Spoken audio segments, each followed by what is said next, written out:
When I first started, the first thing I saw was the Arista logo. And it looks like this, for those who haven't seen it. It's also on the shirt. We always kind of thought it looked like Star Trek. Arista was our name, and we picked it based on the fact that we were on Aristradero Road in Palo Alto, and Arista.com was available at the time, so we thought we were really lucky. You know, we got a short URL and a unique name and so on. But then when we launched the company, we got a very nasty letter from a company called Arista, which makes voice-over IP phones in Canada, and they had a trademark on Arista. Everybody got involved in the search for the right name, including my daughters. They all came up with many nice names. But invariably, the domain name would be taken until we landed on Arista. And Arista, for those of you who've been around in my generation, is a very famous record company. In fact, we could start a side business here. You know, many people send us emails auditioning for their music, but they decided to change from the name Arista to J Records. They wanted a cool, modern name, which kind of opened up Arista for us. And out of Arista became Arista, which is obviously a much better name, and it means the best in Greek, which is of course what we are aspiring to here. So I remember Ken answering the phones and the door at the office. He used to sit right next to the door.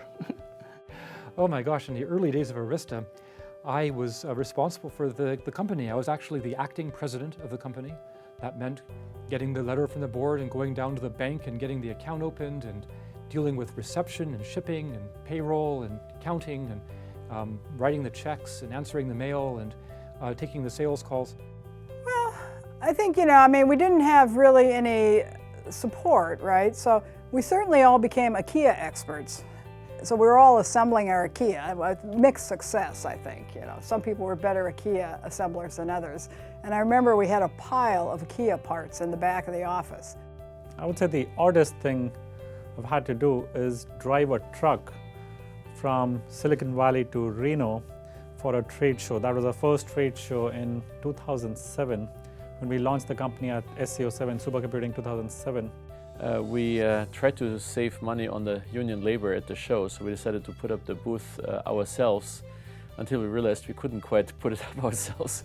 But there were some very funny moments where we built this truss structure, and it was just heavier than we thought it was going to be. And the real fun part was watching Andy try to assemble this thing with us and climbing on top of a ladder and getting to that last step. And all of us going, no, don't go any higher. The company for the first year or so was leasing space from SAP in Palo Alto. It was really tight. We were rubbing shoulders for a while there, but it was a lot of fun because that was like the true early days. Company meetings would be like all of us at one little table, one small conference room. And then we moved to the upstairs building of the lawyers building in Menlo Park. This was, kind of a nice lawyer office, so you could immediately tell when people walked in the door whether you were going to Arista or you were going to the law firm there. Before we ran out of space there, we moved into the downstairs in the same building. Rattling around downstairs at the Menlo office, stained carpets and hard-walled offices.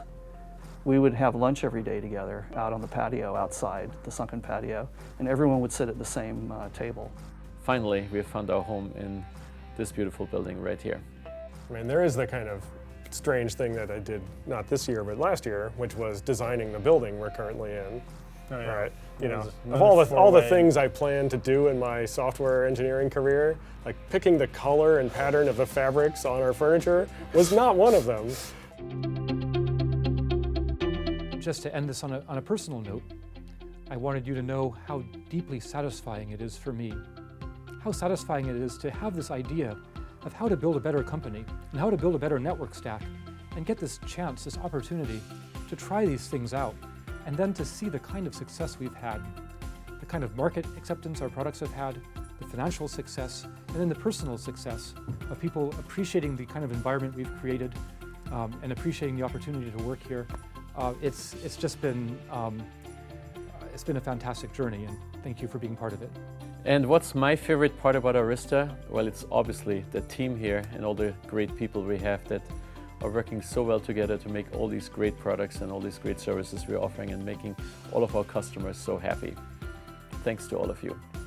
A company can build great products and have great people, but also has to maintain culture.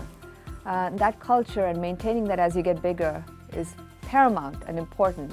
And I believe the founders of this company and the executives of this company today have really, really rallied to make that so.